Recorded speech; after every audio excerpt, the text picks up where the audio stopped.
नमस्कार, माझे नाव आहे सौ अवंतिका हेमंत कदम. यशवंतराव चव्हाण महाराष्ट्र मुक्त विद्यापीठ नाशिक अंतर्गत शालेय व्यवस्थापन पदविका P10 म्हणजेच डिप्लोमा इन एज्युकेशन हा अभ्यासक्रम आहे. त्यातील 118 म्हणजेच पुस्तक 7वे शालेय व्यवस्थापनातील मानवी संबंधाचे व्यवस्थापन या विषयाची माहिती पाहूया. 9. शिक्षकांचे सेवांतर्गत प्रशिक्षण, गरजांचा शोध.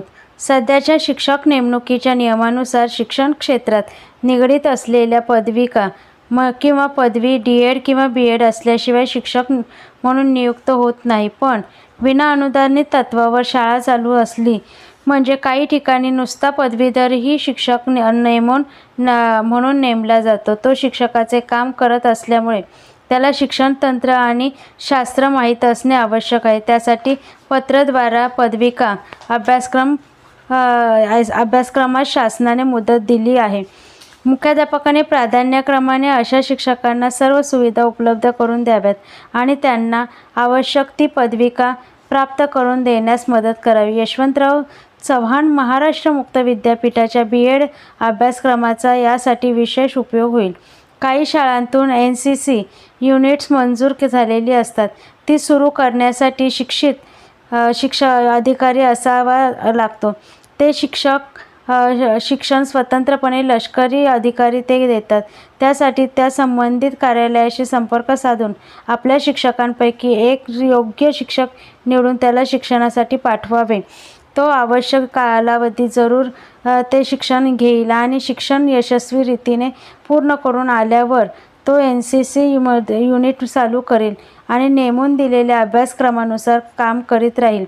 सध्या काळात संगणक विज्ञान म्हणजे कॉम्प्युटर सायन्स आणि विद्युतीय म्हणजे इलेक्ट्रॉनिक्स अभ्यासक्रमांच्या विशेष आवश्यकता वाटू लागली आहे. पालकांची तशी मागणी आहे. विद्यार्थ्यांसाठी त्यासाठी उत्सुक आहे. पण त्या विषयांचे खास शिक्षण घेतलेले शिक्षक नसतात. योग्य शिक्षकांची निवड करून त्यांना वरील विषयांचे प्रशिक्षण दिले पाहिजे. जेथे असे शिक्षण देतात अशा शासनाने मान्य केलेल्या संस्थांत शिक्षण देऊन हे शिक्षक प्रशिक्षित केले पाहिजेत. शासन ज्यावेळी अभ्यासक्रम बदलते त्यावेळी हा बदल शाळांतून योग्य प्रकारे कार्यवाहीत यावा म्हणून काही प्रशिक्षित मार्गदर्शक तयार करते. त्यांना विषय तज्ज्ञ म्हणजे रिसोर्स पर्सन असे संबोधतात. हे प्रशिक्षक मार्गदर्शक तयार झाले म्हणजे त्यांच्या नेतृत्वाखाली प्रत्येक शाळेतील त्या विषयाच्या शिक्षकांचे शिबिर तालुकानिहाय किंवा जिल्हानिहाय भरवले जाते. या शिबिराला आपल्या शाळेतील संबंधित शिक्षकाला पाठविण्याची जबाबदारी मुख्याध्यापकांची असते. या शिबिरातून नव्या अभ्यासक्रमाची संपूर्ण कल्पना दिली जाते आणि त्यांच्या कार्यवाहीची रीत समजून दिली जाते. या शिबिराला जाऊन आलेल्या शिक्षकांनी आपल्या शाळेतील संबंधित विषयाच्या इतर शिक्षकांना मार्गदर्शन करावयाचे असते. त्यामुळे बदललेला अभ्यासक्रम आपल्या शाळेत सुरू व्हायला अडचण येत नाही.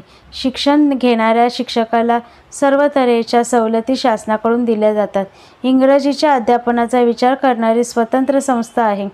या संस्थेमार्फत काही अल्पमुदतीचे किंवा पत्राद्वारे शिक्षण दरवर्षी घेतले जातात. हा विषय आपल्या शाळेत प्रभावीपणे व यशस्वीपणे शिकवला जावा यासाठी आपले शिक्षक अशा शिक्षणक्रमांना पाठवून त्यांना प्रशिक्षित करावे.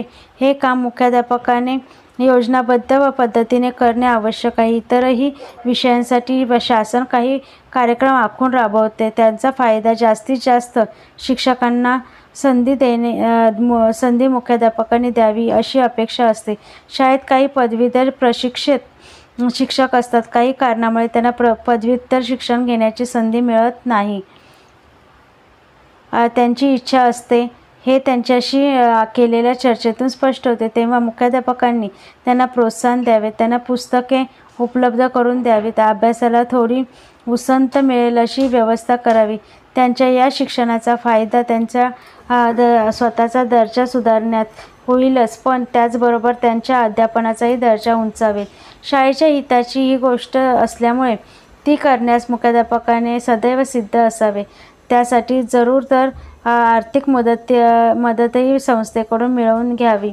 संस्था चालकांना या गोष्टीचे महत्त्व पटवून द्यावे आणि त्यांचे जेवढे सहाय्य मिळवता येईल तेवढे मिळवावे.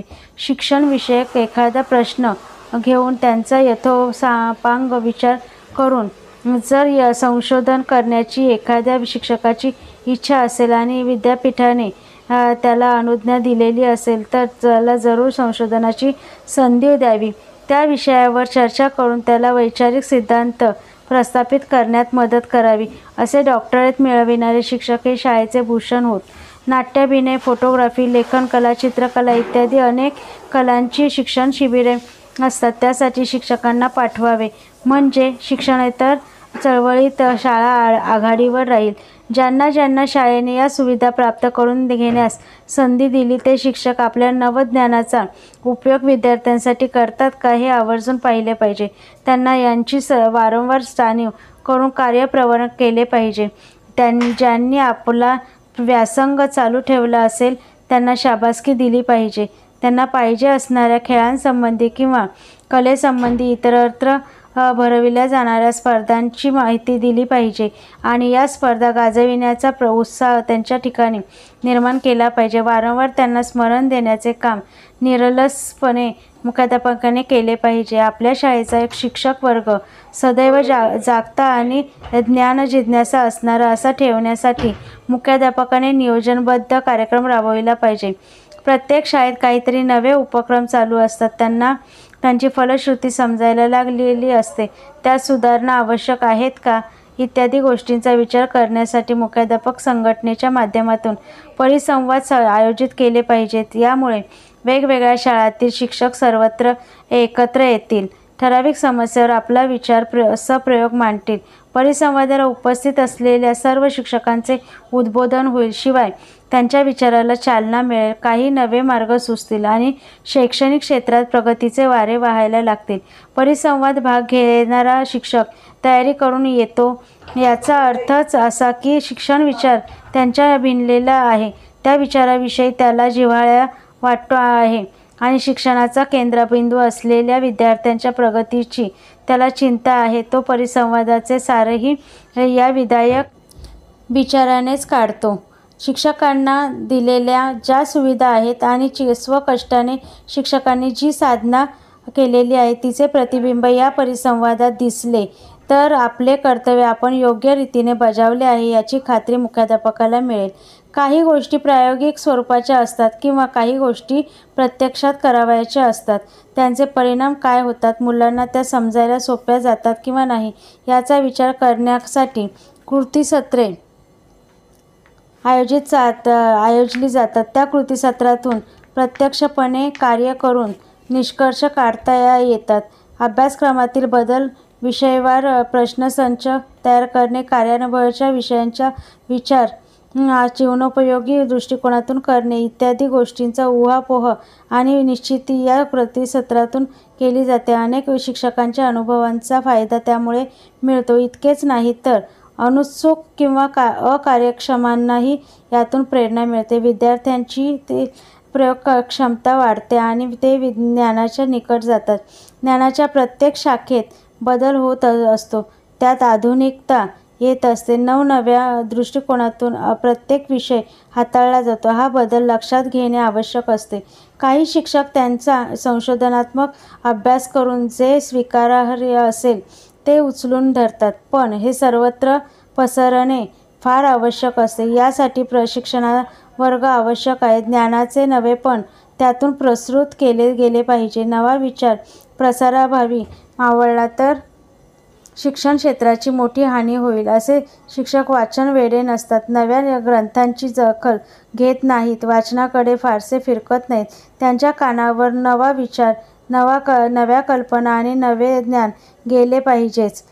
त्यासाठी प्रशिक्षण वर्ग महत्त्वाचे असतात. शिक्षकाला ते चिंतनक्षम बनवितात. शिक्षण क्षेत्राबाहेर काम करणारे अनेक तज्ज्ञ आपल्या कर्तृत्वाने झळकत असतात. त्यांचे विचार प्रगल्भ असतात. त्यांच्या विषयातील त्यांची तपश्चर्या श्रेष्ठ असते. त्यामुळे जे फलित असते त्यांचा परिचय करून घेणे महत्त्वाचे असते. त्यांचे विचार ऐकण्याची संधी शिक्षकांना मिळाली तर त्यांचे व्यक्तिमत्व फुलण्याची शक्यता असते. विद्यार्थ्यांच्या जिज्ञासेला सामोरे जाण्याची कुवत त्यांच्या ठिकाणी निर्माण होते. अनेक विषयांवर तज्ज्ञांचे व्याख्याने त्यासाठी आयोजित करण्याचे काम मुख्याध्यापकाने करावे. शिक्षकाच्या ज्ञानाचे आधुनिकीकरण करण्याचा हा एक मार्ग आहे. अनेक निमित्ताने हे आयोजन करता येते. सांस्कृतिक कार्यक्रमाचा उपयोग यासाठी करता येईल. विद्यार्थ्यांना देखील हा उपक्रम लाभ होऊ शकेल. शिक्षक हा समाजाचा एक घटक आहे, तेव्हा सामाजिक विकासाच्या चळवळीस त्यांना सहाय्य केले पाहिजे. समाजात जी मूल्ये ढासळत चालली आहेत त्यांच्या पुनर्स्थापनासाठी शिक्षकांनी प्रयत्न केले पाहिजे. यासाठी विविध सामाजिक चळवळी, उदाहरणार्थ अंधश्रद्धा निर्मूलन, जटा निर्मूलन, साहित्य संमेलने, साक्षरता प्रसार, आरोग्य शिक्षण सहभागी होणाऱ्या शिक्षकांना प्रवृत्त केले पाहिजे. या सहभागातून स्वतः शिक्षकही काही शिकू शकतात. थोडक्यात शाळेबाहेरील संस्थांनी आयोजित केलेल्या सेवांतर्गत प्रशिक्षणाची संधी मुख्याध्यापकांनी घ्यावीच, पण त्याचबरोबर प्रत्येक शाळा ही सातत्याने सेवांतर्गत प्रशिक्षणाची कार्य करणारे केंद्र बनले पाहिजे. या दृष्टीने प्रयत्न करावेत. हे प्रयत्न 2 पातळ्यांवर करता येतील. एक, नवीन बदलानुसार शिक्षकांच्या प्रशिक्षण गरजांप्रमाणे कार्यक्रमाचे आयोजन व 2, नवीन कार्यक्रमांच्या विद्यार्थी गुणवत्तेच्या दृष्टीने खरोखर परिणाम होतो का हे पडताळणे. पहिली पातळी ही शिक्षण गुणवत्तेची आहे, तर दुसरी विद्यार्थी गुणवत्तेची.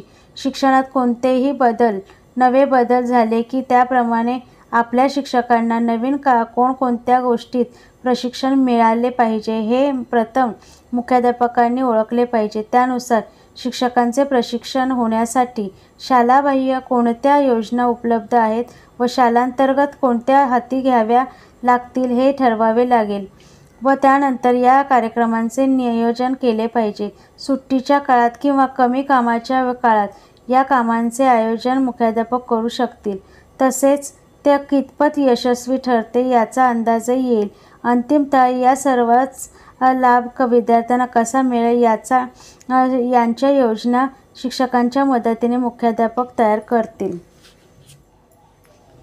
10. संघवृत्ती निर्माण करण्याची तंत्रे व प्रयत्न. आपल्या शाळेतील शिक्षकांना आपण एका समूहाचे घटक आहोत ही जाणीव असली पाहिजे आणि त्यासाठी आपणच प्रयत्न केले पाहिजे अशी जाण मुख्याध्यापकाने ठेवली पाहिजे. त्यासाठी तो विविध उपक्रम हाती घेऊ शकतो. काही सण शाळेत एकत्रितरित्या साजरे केले पाहिजेत. सर्वजण एकत्र आले, हास्यविनोद अन गप्पात रंगले की त्यांच्यातील दुरावा नष्ट होतो. नकळत झालेले गैरसमज दूर होतात. सुखदुःखांच्या गोष्टी बोलल्यामुळे एकात्मता निर्माण होते. तेव्हा असे प्रसंग कसे आणता येतील हे मुख्याध्यापकांनी पाहावे. एकत्र येण्याचा आणखी एक मार्ग म्हणजे सहली. शाळेतील शिक्षकांनी एकत्र सहल करण्याचे बरेच फायदे आहेत. एखादे ऐतिहासिक स्थळ, धार्मिक ठिकाणी किंवा निसर्गरम्य स्थान पाहावयाला गेले की त्या स्थळाच्या दर्शनाचा आनंद मिळतो. तेथील वैशिष्ट्य समजून येते, परिसर समजतो. सर्वजण एकत्र असल्याने आनंद शतगुणित होतो. प्रत्येकाचा दृष्टिकोन लक्षात येतो. सवयी कळतात. विविध वयोमानांची मंडळी एकत्र असल्यामुळे वयाचा आदर राखला जातो. साध्या साध्या गोष्टीतून स्वभाव प्रगट होतात. याचा संकलित परिणाम म्हणजे सहलीचा आनंद मनावर स्नेह कोरून जातो. सांघिक वृत्ती निर्माण करण्यासाठी एकत्र येऊन काम करण्याची संधी देणे हा महत्त्वाचा उपाय. सांघिक कार्यक्रम, प्रकल्प सामूहिक जबाबदारी टाकल्याने हे शक्य होते. कोणतीही जबाबदारी एकट्याने पूर्ण करणे अवघड असते. अनेक जण एकत्र आल्याने अधिक शक्ती निर्माण होते. नवनव्या कल्पना पुढे येतात. गुणात्मकता वाढते. ही शिक्षकांना समजले पाहिजे. जो गुणात्मकतेचा कमी आहे त्याला मदतीचा हात दिला पाहिजे. ज्याच्याकडे गुण आहेत त्याला त्याचा उपयोग करण्याची संधी मिळाली पाहिजे. यातून संघभावना वाढीस लागते व आंतरशालेय स्पर्धा, शालांत परीक्षा यातील शाळेच्या यशामुळे त्यांना बळकटी येते. शिक्षकांच्या कौटुंबिक अडचणींच्या वेळी मदत करणे, आजारी असताना विचारपूस करणे आणि शुश्रूषा करणे, कार्यप्रसंगी मदत करणे इत्यादी गोष्टींनी प्रेमभाव वाढीस लागतो. परस्पर स्नेह कार्यातून स्नेह वृद्धिंगत होतो. एका ध्येयाची व्रतविधानाची जाणीव ठेवून व एकमेकांना सहाय्य करून सुपंथ धरणाऱ्या शिक्षकांत संघभावना निर्माण होऊ शकते. आपली शाळा वेगळी आहे, काही विशिष्ट हेतूने ती कार्य करते, तिच्या काही परंपरा आहेत, या आंतरिक जाणीवेतून ही तल्लीनता, एकरूपता दिसू लागते. 11. अंतर्गत शिक्षक संघटना, गट व उपगटांशी संबंध. शाळेतील शिक्षकांची एक संघटना असणे अत्यंत जरुरीचे आहे. जर एखाद्या संस्थेच्या अनेक शाळा असतील तर त्या सर्व शाळांतील शिक्षकांची एक संघटना बांधली पाहिजे. संघटना असली म्हणजे शिक्षकांच्या अडीअडचणी दूर करता येतात. जर एखादी गोष्ट त्यांना अडचणीची वाटत असेल तर ती नाहीशी करण्यासाठी प्रतिनिधीकडून प्रभावीपणे मांडण्याची संधी मिळू शकते. सामुदायिक आवाजामागे सामुदायिक शक्ती उभी असते. पूर्वी प्रतिपादल्याप्रमाणे या संघटनेमुळे शिक्षकांचे मनोधैर्य वाढते, नैतिक बळ वाढते. संस्था चालक आणि शासन यांना मनमानी कारभार करण्यास संघटना लगाम घालू शकते. तसेच त्यांच्या विधायक कार्यासाठी आर्थिक मदत देखील संघटना उभारू शकते. नवे अभ्यासक्रम, नव्या योजना त्यांचा तपशीलवार अभ्यास करून संघटना आपले मत मांडू शकते. जे चांगले असेल त्याचे स्वागत करणे आणि जे वाईट असेल त्याचा अस्वीकार करणे हे संघटनेचे ब्रीद असते. एखाद्या शिक्षकावर अन्याय झाला तर त्याला वैयक्तिकरित्या तो दूर करणे अवघड असते, तो हतबल ठरतो. पण जर संघटनेच्या माध्यमातून सिद्ध झाला तर त्याला जरूर न्याय मिळेल. शिक्षकाची पद व दर्जा ठेवायचा असेल तर त्याच्या पाठीशी संघटनेची शक्ती असायलाच हवी. त्याला आपले म्हणणे निर्भयपणे मांडण्याची कुवत संघटनेमुळे येते. एखादा नवा विचार राबविण्याची ताकदही त्यामुळे संघटनेमुळेच येते. शैक्षणिक प्रगतीला हातभार लावण्यासाठी संघटन गरजेचे आहे. ही अंतर्गत शिक्षक संघटना संपूर्ण लोकशाहीच्या पायावर उभी असली पाहिजे. संघटनेच्या घटनेनुसार तिचे पदाधिकारी निवडणूक पद्धतीने पदभार स्वीकारतील. या संघटनेच्या कार्यपद्धती तिच्या मान्य घटनेने आखून दिलेली असेल. या घटनेच्या पदाधिकाऱ्यांची संख्या, त्यांचे अधिकार, त्यांची कर्तव्ये निश्चित केलेली असतील. त्यांच्या मुदती ठरवून दिलेल्या असतील. पदाधिकारी निवडण्याचे नियमही ठरवून दिलेले असतील. पदाधिकारी जर घटनेने घालून दिलेले संकेत मोडत असतील तर त्यावरील उपाययोजनाही ठरवून दिलेली असतील. संघटनेचे कार्यकारी मंडळ, त्यांचे कामकाजाचे विषय यांचे स्पष्ट मार्गदर्शन घटनेत असेल. तेव्हा केव्हा सभा घ्यायच्या, कामकाजात नोंदी कोणी व कशा ठेवायच्या याचेही मार्गदर्शन घटनेने केलेले असेल. घटनेच्या चौकटी चाललेले कामकाज सर्वसाधारण सभासदांना कळविण्यासाठी विशिष्ट मुदतीत सर्वसाधारण सभा घेण्याची तरतूद घटनेत केलेली असते. घटनेने टाकलेली सामुदायिक जबाबदारी संघटनेने यशस्वीपणे राबवायची असते. पदाधिकारी बदलत जात असल्यामुळे नवनव्या शिक्षकांना संधी मिळत जाईल. काहीतरी कार्य करून दाखवण्याची स्फूर्ती मिळेल आणि शिक्षकांतील वातावरण जबाबदारी जाणून घेण्याचे राहील. पदाधिकारी आपल्या पदानुसार शिक्षकांचे कार्य करतील, त्यांच्याशी सहानुभूतीने वागून त्यांची गाऱ्हाणी समजून घेतील आणि परस्परांतील विश्वासाचे वातावरण दृढ करतील. लोकशाही मार्ग हा हितकारक आहे हा विचारही शिक्षकांमध्ये रुजेल. या संघटनेच्या मासिक सभेस मुख्याध्यापकांनी उपस्थित राहावे. चाललेल्या कामकाजावर बारकाईने लक्ष द्यावे. जरूर तेव्हा पदाधिकाऱ्यांना सूचना कराव्यात. खात्याची परिपत्रके किंवा संस्थेचे ठराव यांची कल्पना द्यावी. त्यावर त्यांच्या प्रतिक्रिया अजमाव्यात आणि सल्ला द्यावा. यामुळे सर्वसामान्य शिक्षकांपर्यंत धोरणात्मक बाबी जातात आणि त्यांना विचार करता येतो. त्यांना शासनाची व संस्थेची पावले कोणत्या दिशेने पडतायत याची कल्पना येते. शालेय विद्यार्थ्यांना उन्नतीसाठी किंवा गुणवत्ता वाढीसाठी शिबिरे, अभ्यास वर्ग उत्कृष्ट शिक्षकांचे मार्गदर्शन इत्यादी उपक्रम संघटनेला हाती घेता येतील. गरीब व गरजू विद्यार्थ्यांना मदत देता येईल. शाळेच्या सुविधा अद्ययावत व्हाव्यास यासाठी निधी उभारता येईल. म्हणजे चालकही या संघटनेबद्दल अभिमान बाळगतील. त्यांना ही संघटना पूरक वाटेल. चालकांच्या अनेक योजना पूर्णतेला नेण्यासाठी ही संघटना मदत करेल. त्यामुळे शिक्षक व चालक यांच्यात सामंजस्याचे वातावरण निर्माण होईल आणि संस्थेची निकोप वाढ व्हायला मदत होईल. संघटनेचे हक्काची जाणीव करून द्यावी, तशीच कर्तव्याची जाण ठेवायला हवी. सामर्थ्य विधायक असावे, विघातक नको, हा आग्रह मुख्याध्यापकांनी सातत्याने ठेवावा. अर्थात संघटना तयार झाली तरी मानवी स्वभाव बदलत नाही. पदाधिकारी होण्याच्या अभिलाषा असते. मतांमध्ये वेगळेपणा असते. आपले म्हणणे मांडले गेलेच पाहिजे असाही काहींचा दुराग्रह असतो. या सर्वांची परिणती म्हणजे कालांतराने गट निर्माण होतात आणि गटांच्या अभिनिवेशाने प्रत्येक गोष्टीत ते तणाव निर्माण करतात.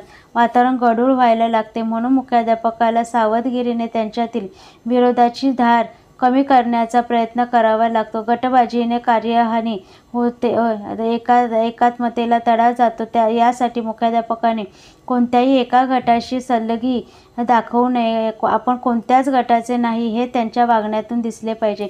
निपक्षपाती धोरण त्यांनी अंगीकारले पाहिजे. जे गट असतील त्यांचा उपयोग त्याने विधायक बुद्धीने करून घेतला पाहिजे. त्याला शाळा चालवायची असते. वातावरण उल्लसित कसे राहील हे कटाक्षाने पाहावयाचे असते. ज्यावेळी संधी मिळेल त्यावेळी त्याने त्या विविध गटांचा उल्लेख कसे करून ते कसे टाळता येईल हे स्पष्ट करावे. ते कट्टरपणाने गटबाजी मानत नाहीत. त्यांना अधिक प्रोत्साहन दिले पाहिजे. मतभेद हे जिवंतपणाचे लक्षण असले तरी त्याला मर्यादा असतेच. लोकशाही एकदा मानायची ठरविली म्हणजे परमसहिष्णुता ठेवली पाहिजे. संघर्षापेक्षा वैचारिक तडजोडीवर भर दिला पाहिजे. आपण सहानुभूतीने दुसऱ्याची भूमिका समजून घेतली पाहिजे. लोकांचे सारे चुकते आणि आपले सगळे काही बरोबर असते हे समज घातक आहे हे शिक्षकांच्या ध्यानात ठरवून दिले पाहिजे. गटबाजीने शाळा पोखरली जाऊ नये म्हणून मुख्याध्यापकाने सर्व शिक्षक आपले मित्र मानावेत. त्याने काही पथ्ये पाळावी. त्यांचे उदाहरण डोळ्यापुढे ठेवून इतरांनाही तशी प्रेरणा मिळते. सर्वांना अनेक प्रसंगी एकत्र आणून त्यांच्यात चर्चा घडवून आणावी. गैरसमज नाहीसे करण्यास मदत करावी. म्हणजे कोणताही गट टोकाची भूमिका घेणार नाही. उलट गटबाजीने त्रास होतो याचा उलगडाही होईल आणि गटांचे दुराग्रह संपतील. मानापमानाच्या कल्पना संपुष्टात येतील आणि वातावरण निवळू लागेल. एखादा शिक्षक हजर नसेल तर त्याची निंदा नालस्ती करणे चुकीचे आहे. कुणाबद्दल विपरीत कल्पना निर्माण करण्याचा आपल्याला काही अधिकार नाही आहे का? उलट असे कान फुंकण्याचे काम कोणी करत असेल तर त्याला वेळीच उपदेश करून मार्गावर आणावे. जर त्याने माघारीचे नाटक करून आपले उद्योग चालूच ठेवले तर त्याला आवश्यक तेवढा धाकही दाखवावा. कारण शेवटी व्यक्तीपेक्षा संस्था श्रेष्ठ असते. आपण निंदा नालस्ती भाग न घेता वातावरण शुद्ध राहील याची काळजी घ्यावी. मुख्याध्यापकाने आपले हस्तक या भिन्न भिन्न गटातून सोडून तिथे काय काय चालते हे शोधण्याचा प्रयत्न करू नये. कारण हा हस्तक काहीतरी तिखट मीठ लावून सांगून अग्नी फुलवत ठेवील. काही माणसे विध्वंस संतोषी असतात. त्यांना प्रोत्साहन देणे म्हणजे एकीला सुरुंग लावणे, एकात्मता कायमची नाहीशी करणे होय. सर्व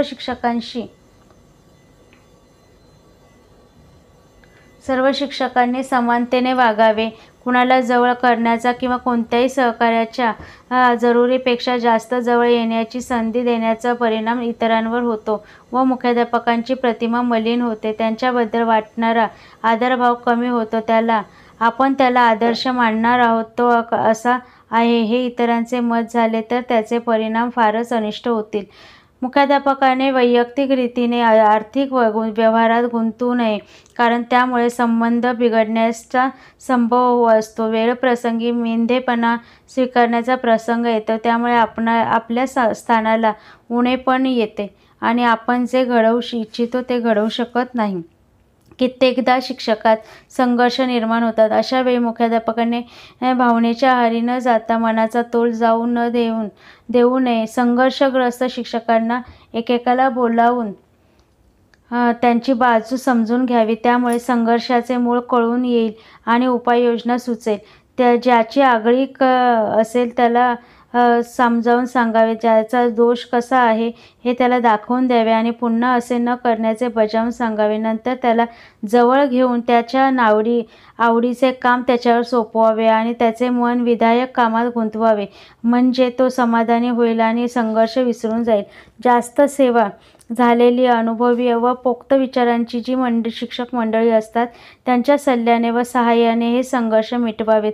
ज्यावेळी सर्व शिक्षक मुख्याध्यापकांशी प्रेमाची बांधिलकी स्वीकारतात त्यावेळी संघर्ष करणारे एकाकी पडतात. त्यांच्यावर मानसिक दडपण येते आणि आपण सर्वांच्या बरोबर सहकार्याने राहणे इष्टच आहे अशी त्यांची धारणा बनते. मग संघर्ष संपविणे सोपे जाते. शाळेत कामाची स्पर्धा असावी आणि तशी ती राहील याची काळजी मुख्याध्यापकांनी घ्यावी.